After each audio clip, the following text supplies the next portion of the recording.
क्या होता है? वर्ण संकरता फैल रही है। हाँ जी, आपको पता है वर्ण संकरता फैल रही है। ये केवल इंसानों में नहीं होता, जानवरों में भी होता। पता है आपको?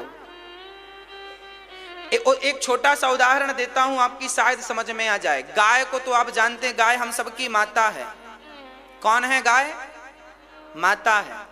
गाय की भी वैरायटियां होती हैं।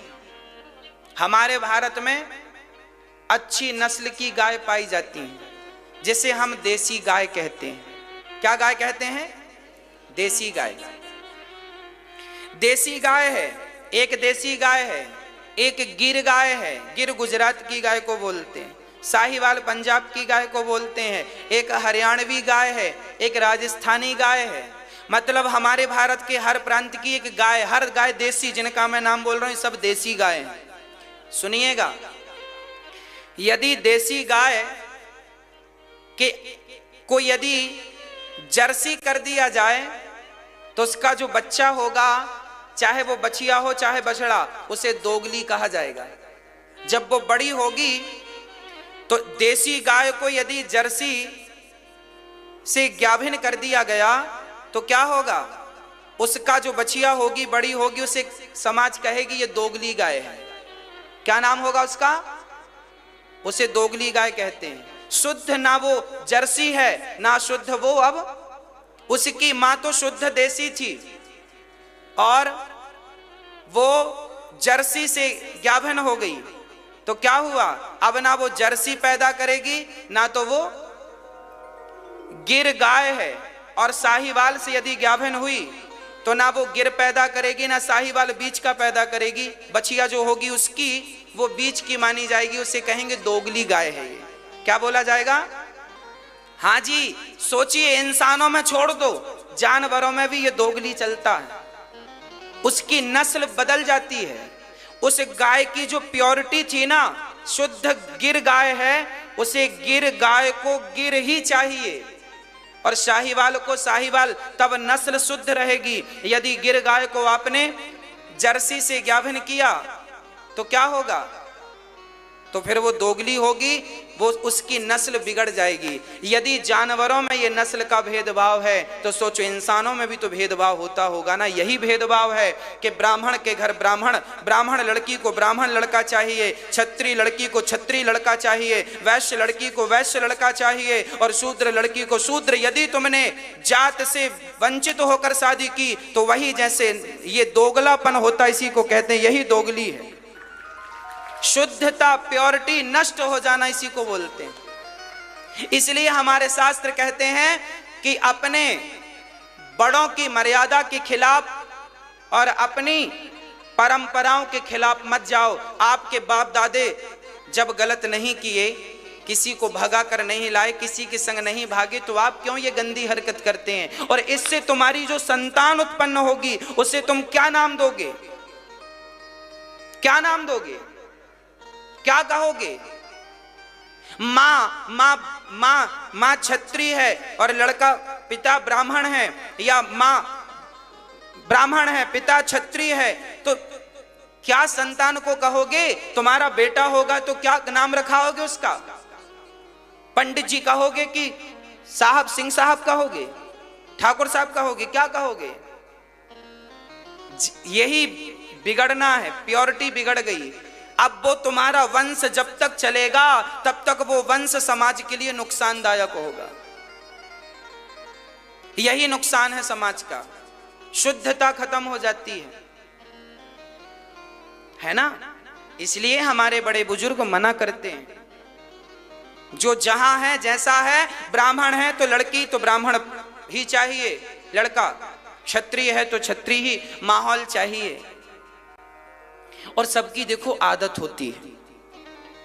ब्राह्मण का अपना रहन सहन, खान पान, वहां अलग वातावरण होता है। क्षत्रियों का अलग रहन सहन वातावरण, लड़की उसमें रमी होती है, लड़का उसमें रमा होता है। वैश्यों के घर अपना रहन सहन खान पान है, शूद्रों का अपना रहन सहन खान, वो सब रमना, जल्दी रम जाते हैं। और अपोजिट हो जाए तो फिर बड़ी दिक्कत जाती है। अब लड़की अब कई हमारी बहनें मुसलमानों को लेकर भाग जाती हैं।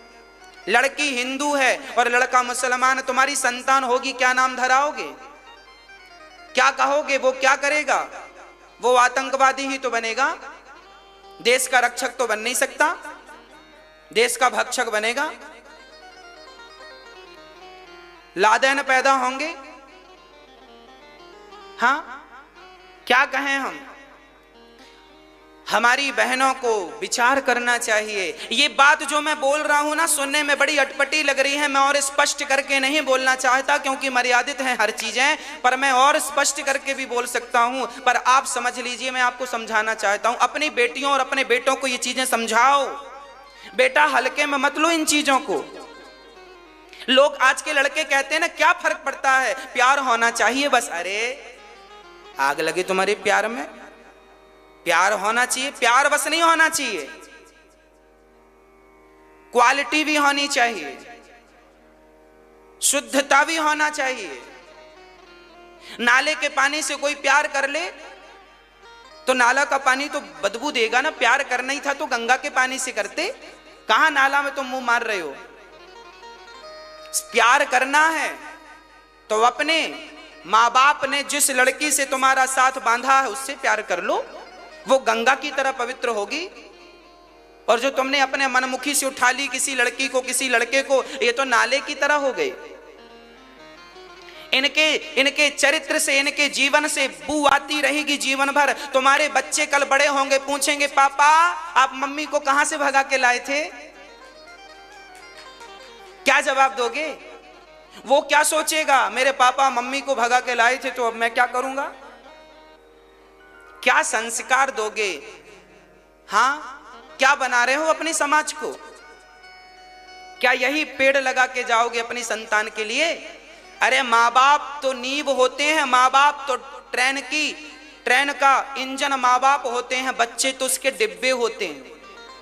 ट्रेन का इंजन जहां जाएगा, ट्रेन के डिब्बे वहां जाएंगे। माँ बाप तो ट्रेन का इंजन होता है और संतान तो डिब्बा होती है। पीछे पीछे बच्चे चलते हैं, आगे आगे माता पिता चलते हैं। इसलिए माँ बाप जो कहें वो करो, उचित निर्णय लो। अपने थोड़ी सी वासनाओं के लिए, थोड़ी सी गलत बातों के लिए ना आप अपना चरित्र बिगाड़ दो, क्योंकि भगवान ने ये अवसर एक बार दिया है, दोबारा मिलेगा नहीं। मेरी बात समझ में आ रही है कि नहीं? हाँ या ना? आ गई। विभीषण जी कह रहे थे सो हमने पेस्ट कर दी आप तक अपने ढंग से। शुद्धता जरूरी है हर जगह, है ना? खान पान शुद्ध हो, रहन सहन शुद्ध हो, संतान भी शुद्धता से उत्पन्न हो, है ना? किसान जब फसल बोता है ना, तो फसल बोने के पहले अच्छी क्वालिटी का बीज लाता है। गेहूं अच्छी क्वालिटी का होगा तो फसल, हाँ जी, किसान 20 रुपए किलो गेहूं बेचता है, पर जब खेत में बोने के लिए खरीदता है तो 50 रुपए किलो वाला गेहूं खरीदता है, अच्छी क्वालिटी का। जानते हो ना कि जैसा बीज होगा वैसे ही फसल होगी। बस यही है जीवन का सार तत्व। जैसी लड़की होगी, जैसा लड़का होगा, जैसे विचार होंगे, इनके विचार, इनके व्यवहार से वैसी संतान उत्पन्न होगी। इसलिए विचार मिलने चाहिए। सिर्फ विचार ना मिले, जात भी, जो माँ बाप हमारे यहाँ समगोत्र नहीं। अब मैं आपको कितना डीपली बताऊं, हमारे यहाँ तो ये कहा गया है यदि ब्राह्मण लड़की है और उसका गोत्र यदि भरद्वाज है और लड़के का भी गोत्र भरद्वाज है तो हमारे यहाँ शादियां नहीं होती, एक गोत्र में शादियां। इसका कारण क्या है? हमारे यहाँ केवल भाई बहन नहीं, मैं साइंटिफिक बोल रहा हूं, साइंटिफिक बोल रहा हूं। साइंटिफिक क्या है बता रहा हूं। भाई बहन हो गए एक गोत्र के, उनमें शादियां इसलिए नहीं करते क्योंकि वह कभी भाई बहन थे, आज के हजारों पीढ़ी पहले तो भाई बहन थे, तो वो एक दूसरे से मिलेंगे। जब उनका मिलाप होगा और उनकी जो संतान होगी वो संतान ज्यादा प्रभावशाली नहीं बनेगी, क्योंकि वो भाई बहन के रक्त से हो गई ना, भाई बहन के रक्त से हो गई, इसलिए अलग होना चाहिए। इतना इतना माइनर कौन सोचता है? हमारे भारत में सोचते हैं। ये हमारे भारत का संस्कार है। अब आप लोग सोचें ना सोचें, पर इतना माइनर सोचा जाता था हमारे यहाँ। अमेरिका जापान की तरह नहीं कि कहीं भी उठाई और कोई भी उठा के किसी को भी ले गया। हमारे यहाँ विचार करते हैं हर चीज में। ये विचार केवल इसलिए कि बेटी तुम सुखी रहो और तुम्हारा पति सुखी रहे और तुम्हारी संतान अच्छी रहे, हृष्ट पुष्ट, अच्छी सोच वाली। अच्छी आजकल बच्चों के विचार क्यों बिगड़ रहे हैं? क्योंकि ना गोत्र का ध्यान रखते हैं, ना जात पात का ध्यान रखते हैं। देखो जात पात, हमारे यहाँ जात थी, जात की व्यवस्था थी, छुआछूत के लिए कोई जात पात नहीं थी। व्यवस्था थी कि ब्राह्मण ब्राह्मण की सीमा में रहें, क्षत्रिय क्षत्रिय में, वैश्य वैश्य में, शूद्र हैं सब एक ही। पर जो शास्त्रों ने, बड़े बुजुर्गों ने मर्यादाएं बनाई, उनका हमें पालन करना। उसके पीछे भी बहुत बड़ा साइंटिफिक रीजन है। ये सब बताने का भी टाइम नहीं है, कभी फुर्सत से मैं आपको सब समझाऊंगा। अभी बस इतना समझो कि अपने चरित्र को बचाना है और माँ बाप जहां कहें विवाह वहीं करना है बस। इसके खिलाफ यदि आपने किया तो पश्चाताप करना पड़ेगा, सिर्फ पश्चाताप करना पड़ेगा। कल को माथा रख रख के रोना पड़ेगा, कुछ नहीं होगा। बाद में रोने से अच्छा है मेरी बात समझ लो और धारण कर लो।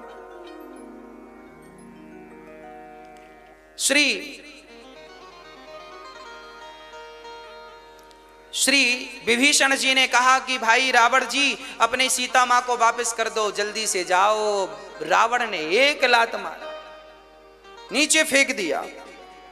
याद रखना, अच्छी बात कही रावण ने तो उसे भी लात मार दिया। और मैं भी अच्छी बात करता हूं तो कई बार आपके पढ़े लिखे बच्चे कहते हैं महाराज जी बेवकूफ बना रहे। जैसे विभीषण को लात मारा था रावण ने, ऐसे हमें भी लात मारने का प्रयास किया जाता है। जब हम कोई अच्छी बात करते हैं, आपके हित की बात करते हैं, तो बात ना मानना, बात को इग्नोर कर देना लात मारने जैसा ही तो है। उस बात को आपने इग्नोर कर दिया, मतलब उस बात को आपने, आजकल के बच्चे मेरी इन बातों को इग्नोर कर देते हैं, मतलब इन बातों को लात मार देते हैं। रावण ने विभीषण को लात मारा, और जब आप अच्छी बातों को लात मारेंगे तो परिणाम वही होगा जो रावण का हुआ। रावण जबहि विभीषण त्यागा, भयउ विभव बिनु तबहि अभागा। अस कही चला विभीषण जबहि, आयु हीन भय सब तबहि। साधु अवज्ञा तुरत भवानी, कर कल्याण अखिल के हानि। विभीषण जी रावण का साथ छोड़ के अब राम की तरफ चल रहे हैं। वाह! जिन पायन के पादुकन्हि भरत रहे मन लाई, ते पदवाज बिलो की हूँ इन नयनन अब जाए। जिन राम के चरणों को कभी भरत जी ने अपने हृदय से लगाया, आज उन चरणों का दर्शन विभीषण जी रोते हुए कह रहे हैं मैं आज करूंगा। और विभीषण जी चल पड़े। तब सुग्रीव को खबर मिली कि रावण का भाई आया है। विभीषण जी ने कहा राम जी इससे मिलना मत, भेद हमार लेन सठ आवा, भेद हमार लेन सठ आवा कह दिया।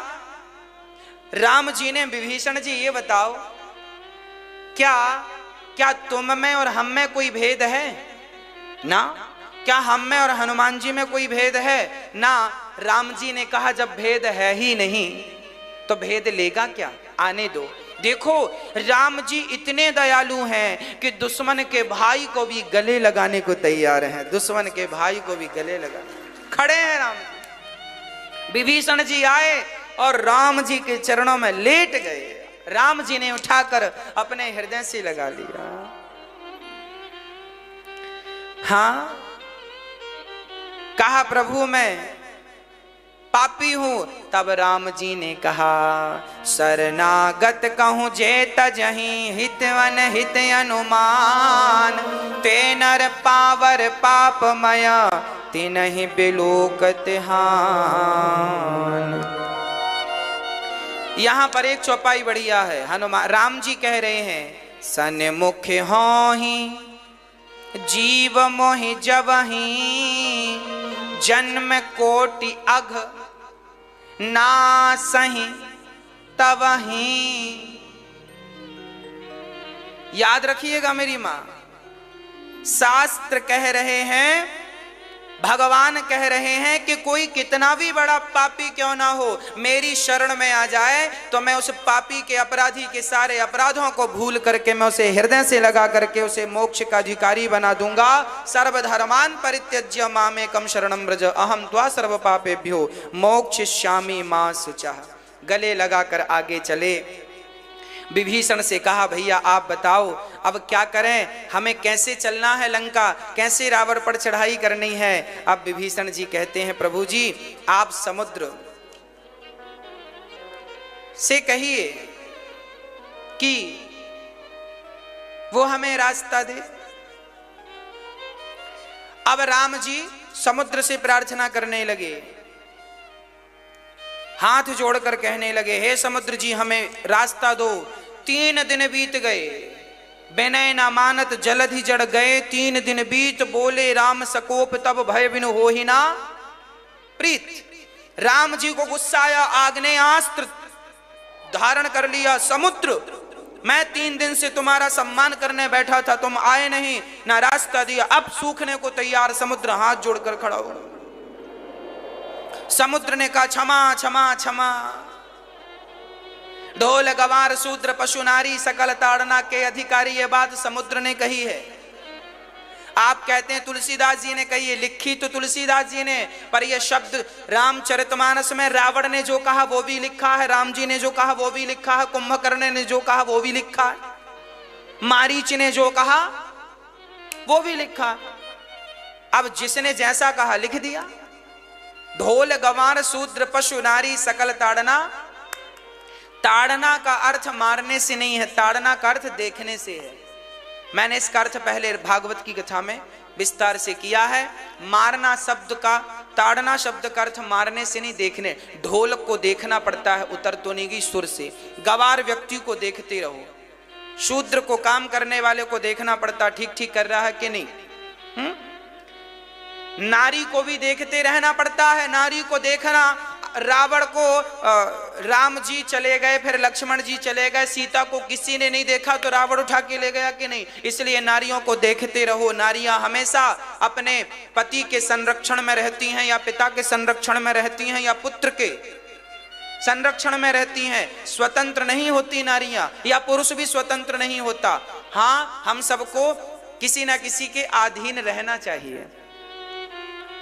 जो अधीन नहीं रहता उसका नाश हो जाता, इसलिए अधीन जरूरी है। गुरु शिष्य को गुरु के अधीन रहना चाहिए, और नारी को पति के, पुत्र को पुत्र के अधीन रहना चाहिए। शिष्य को गुरु के मार्गदर्शन में, हम सबको शास्त्रों के अधीन रहना चाहिए, भगवान के अधीन रहना चाहिए। स्वतंत्र तो सांड होता है, कहीं भी दीवार तोड़ता है। स्वतंत्र नहीं, स्वतंत्र होएंगे तो आप सांड कहलाएंगे, खुला घूमता रहेगा, नुकसान करता रहेगा। इसलिए ना, ऐसा नहीं बनना आपको, पराधीन, शास्त्रों के अधीन, गुरुओं के अधीन बनो।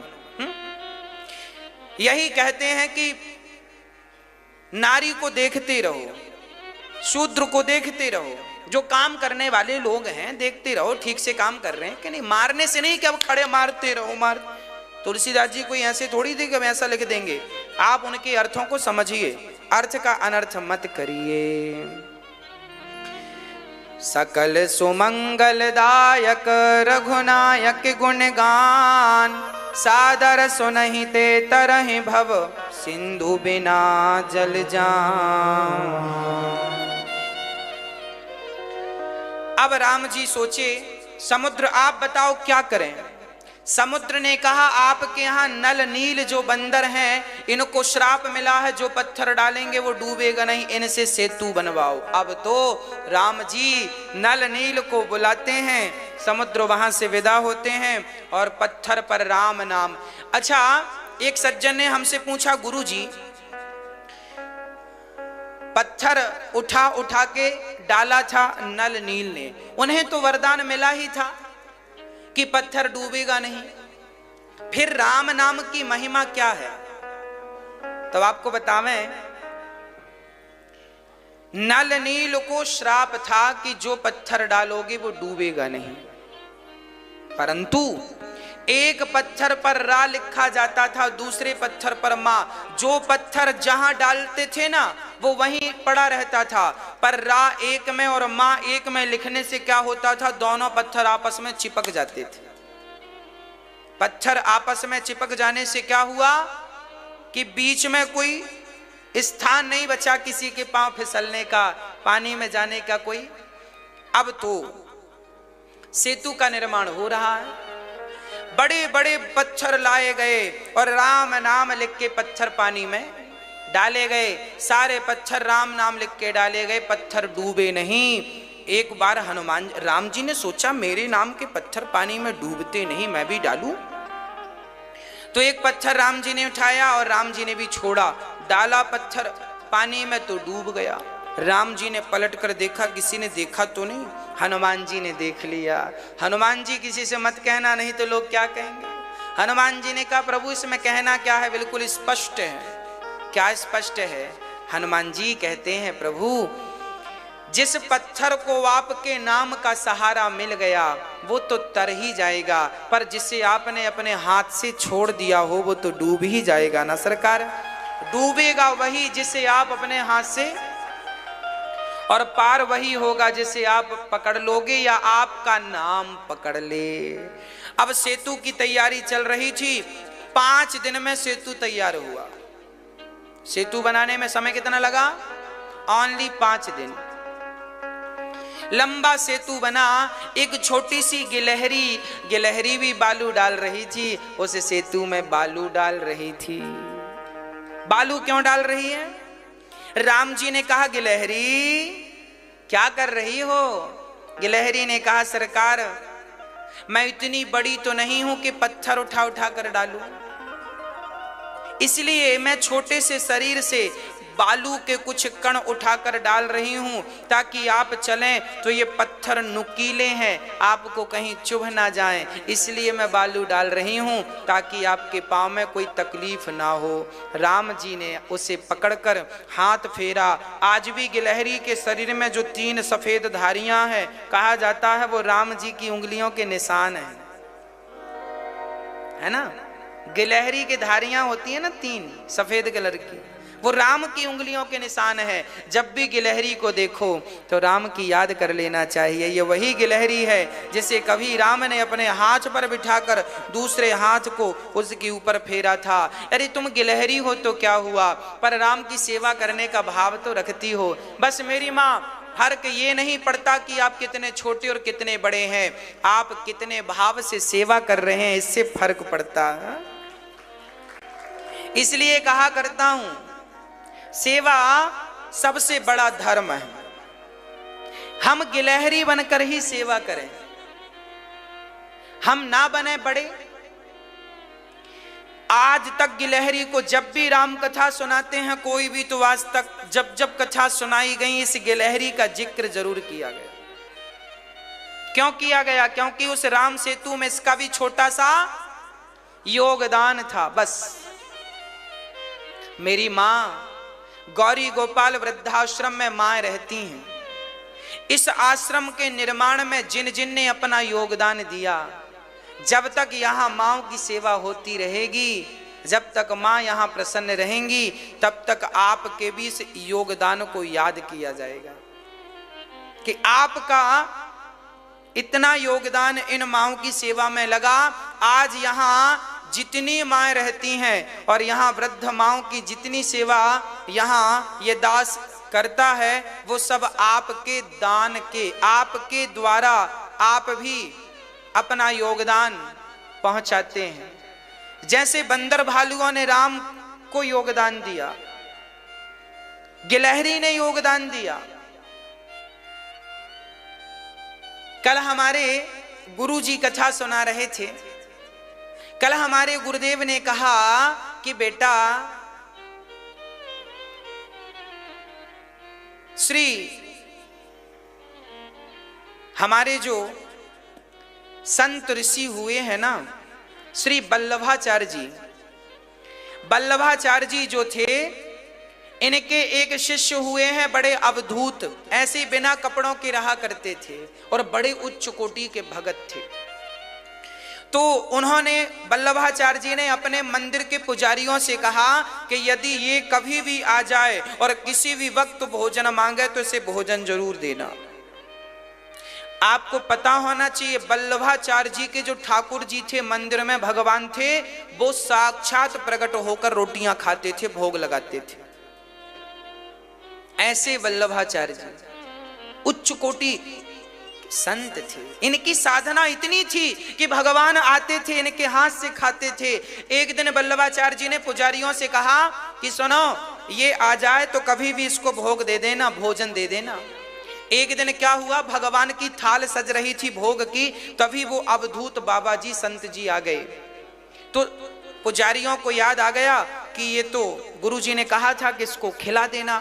अब गुरुजी थे नहीं, तो पुजारियों ने वो सारी थाल जो भगवान के लिए थी खोल के रख दी। अवधूत साधु ने खूब छक के खाया, सब बढ़िया खाया, खूब पेट भर के खाया, सब मजे से खाया। पुजारियों ने फिर दूसरी रसोई बनाई, थाल सजाई और तुलसी पत्ते डाले और भगवान के सामने गए। तो आज भगवान प्रकट ही नहीं, भाई रोज खाने आते थे, भगवान आज नहीं आए। वल्लभाचार्य जी के पास सूचना गई कि प्रभु आज तो आए नहीं भगवान जी। तब वल्लभाचार्य जी दौड़े दौड़े गए, हे प्रभु जी क्या अपराध हो गया, हे प्रभु जी क्या अपराध हो गया, आज आप क्यों नहीं आ रहे हैं। तब भगवान आकर बोले, वल्लभाचार्य जी क्या बताऊं, आज पुजारियों ने हमें इतना खिला दिया, इतना खिला दिया कि आज पेट में बिल्कुल जगह नहीं है, इतना खिला दिया। भगवान वल्लभाचार्य जी बोले, पुजारियों तुमने खिला दिया ना प्रभु, हम तो भोग की थाली लिए खड़े हैं। भगवान ने कहा, वो जो भक्त था अवधूत, आज मैं उसके भीतर ही था। आज मैं, भगवान भी कभी कभी अपने भक्तों के भीतर रमण करने के लिए पहुंचते हैं। भगवान कभी कभी ना विचरण करने अपने भक्तों के हृदयारण्य में जाते हैं।